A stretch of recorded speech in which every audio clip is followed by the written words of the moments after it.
আজি বতৰটো বহুত বেয়া, পূজা চোৱাৰ বতৰেই নহয়। অলপ আগতে এজাক খুব ডাঙৰ বৰষুণ দি গ'ল। তথাপি সেই বৰষুণজাক এৰাৰ লগে লগেই আমি পূজা চাবলৈ আহিছোঁ। এখন আজি পূজা মণ্ডপলৈ ৰাওনা হৈছোঁ। সেয়া হৈছে জাজি হাঁহ চৰাৰ যিখন পূজা মণ্ডপ আছে, আৰু সেই পূজা মণ্ডপত আজি মানুহ কিমান গোট খাইছে বা পূজা মণ্ডপখনি কেনেকৈ তৈয়াৰ কৰা হৈছে সেয়া আপোনালোকক আমি দেখুৱাম। আৰু এতিয়া লাহে লাহে আমি আগবাঢ়ি গৈ আছোঁ। আৰু বতৰ আজি যিহেতু বহুত বেয়া, আৰু এতিয়াও আকাশে উন্দোলাই আছে। হয়তো খন্তেক সময়ৰ পিছতে আকৌ ডাঙৰ বৰষুণ আহিব। যিহেতু বাইক লৈ আহিছোঁ, গতিকে অতি সোনকালে আমি তাত পোৱাটোৱে কামনা কৰিছোঁ। বৰষুণ দিয়াৰ আগে আগে এয়া পাই গৈছোঁহি। এয়া মানুহ পূজা চাবলৈ ইয়াত ভিৰ লাগিছে, আৰু এই প্ৰচণ্ড বৰষুণ বোকাকো নেওচি মানুহ আহি ইতিমধ্যে হাঁহচৰা পূজা মণ্ডপত উপস্থিত হৈছে।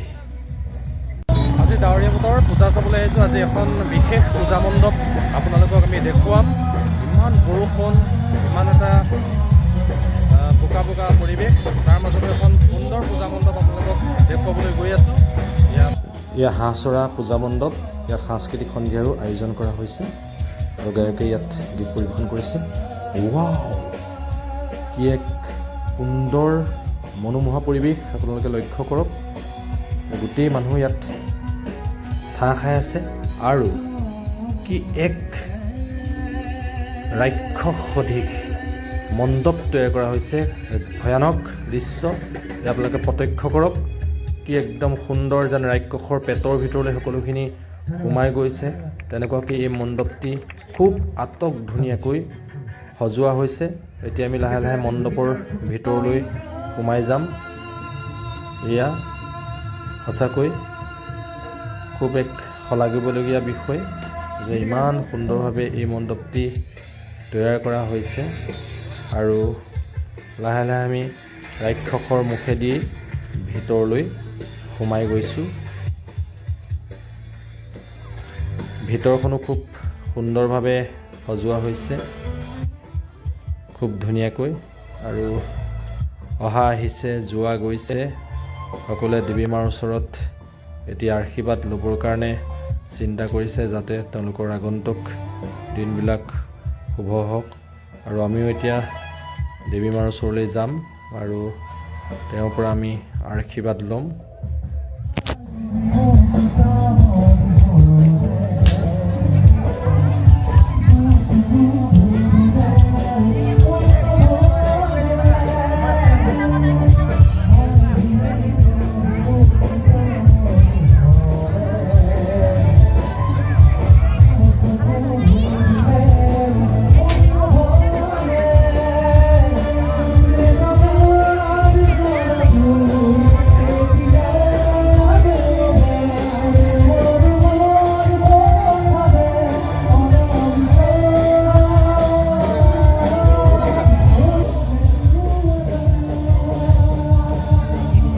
এয়া মাৰ পৰা আশীৰ্বাদ লৈছোঁ, আৰু এই প্ৰতিমাভাগ খুব সুন্দৰভাৱে নিৰ্মাণ কৰা হৈছে। কিমান আটক ধুনীয়া এবাৰ লক্ষ্য কৰক।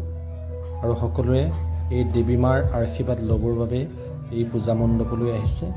এনেদৰেই এই পূজা মণ্ডপত কিছু সময় কটালোঁ।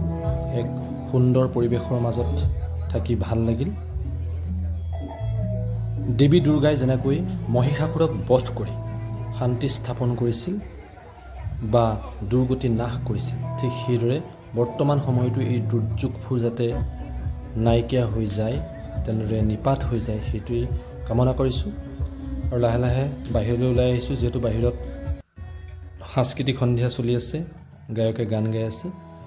এয়া পুনৰবাৰ চাওক, কি সুন্দৰভাৱে এই মণ্ডপটি তৈয়াৰ কৰা হৈছে। এক ৰাক্ষসৰ প্ৰতিমূৰ্তি নিৰ্মাণ কৰা হৈছে, আৰু খুব চালে চকুত লগা এক জীৱন্ত ৰূপত এই মণ্ডপটি এনেদৰে নিৰ্মাণ কৰা হৈছে, আকৰ্ষণীয় হৈ উঠিছে। আৰু সকলোৱে এই মণ্ডপটি চাবৰ বাবে ইমান বৰষুণকো নেওচি এই হাঁহচৰা পূজা মণ্ডপলৈ ৰাওনা হৈছে। আৰু সকলোৱে এই মণ্ডপৰ আগত ফটো তুলিছে, সেলফি লৈছে।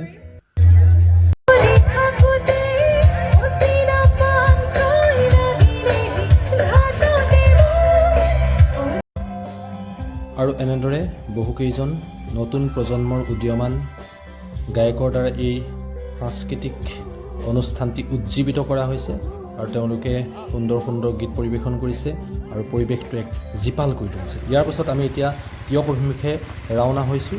তিয়কত পূজা চাম বুলি, কিন্তু ৰাস্তাৰ অৱস্থা ইমানেই বেয়া, আপোনালোকে চাওক, কল্পনা কৰিব নোৱাৰে যে কিমান বেয়া। ইমান গাঁত-গোট ৰাস্তাৰ মাজত খুব সাৱধানেৰে আগবাঢ়িবলগীয়া হৈছে। তথাপিও পূজা চাবই লাগিব। পূজা বুলি ক'লে এক বেলেগ আনন্দ মনত জাগ্ৰত হয়। সেইবাবে এনেকুৱা গাঁত-গোট আৰু বোকা পানীটো নেওচি আমি এতিয়া তিয়কৰ পূজা মণ্ডপলৈ আগবাঢ়িছোঁ।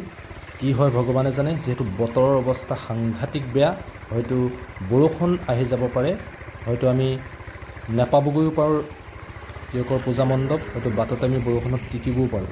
আৰু যি কি নহওক আমি আগবাঢ়িছোঁ এনেদৰে এই বোকাৰ মাজে মাজে।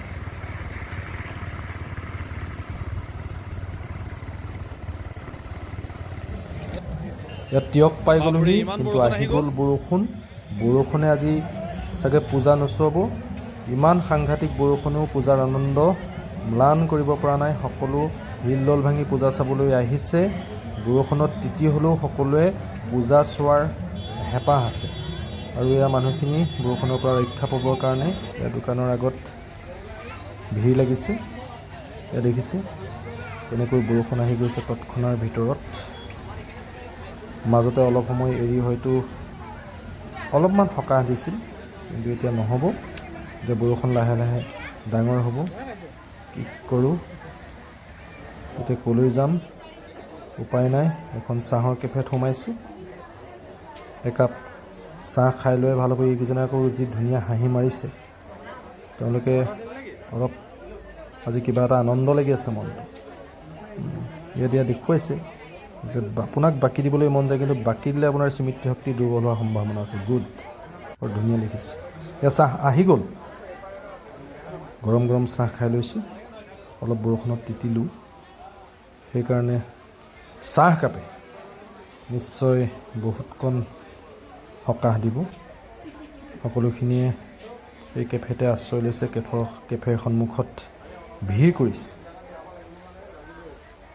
এতিয়া হয়তো যাবলৈ একো ৰাস্তা নাই, খুব ডাঙৰকৈ বৰষুণ দিছে।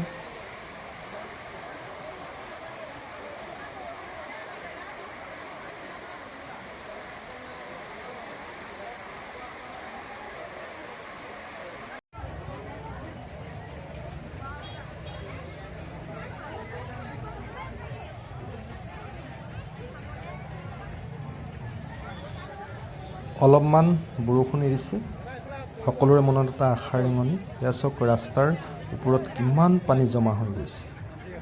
চাবা আৰু আজি ভালকৈ পূজা। সকলোখিনি হয়তো বহুতে ঘৰা-ঘৰি যাব আৰু বহুতে হয়তো ইয়াৰ মাজতে অলপমান ইফালে সিফালে গৈ যিটো দুই এপদ বস্তু কিনাৰ কথা চিন্তা চৰ্চা কৰিছে পানীৰ মাজে মাজে গৈ। আকৌ আহি গ'ল প্ৰচণ্ড বৰষুণ। গতিকে ক'ৰবাত জুপুকা মাৰি থকাৰ বাদে আজি আৰু একো গত্যন্তৰ নাই।